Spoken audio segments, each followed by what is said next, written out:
अब कुछ खबरें खेल के मैदान से। पाकिस्तान फेडरेशन बेसबॉल ने पंजाब बेसबॉल लीग के बाद आइंदा साल पाकिस्तान बेसबॉल लीग कराने का ऐलान किया है, जिसमें फलस्तीनी खिलाड़ियों और कोचेस की जानिब से भी शिरकत की तस्दीक कर दी गई है।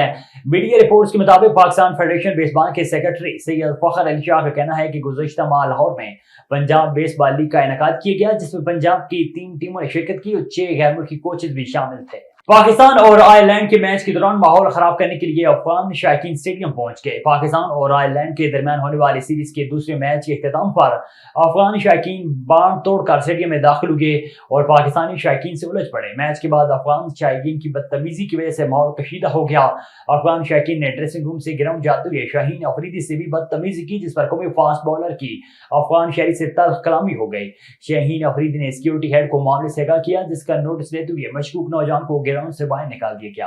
आयरलैंड के खिलाफ दूसरे T20 मैच में पाकिस्तान टीम के कामयाबी के साथ ही Babar Azam T20 international cricket की तारीख के कामयाब तरीन कप्तान बन गए।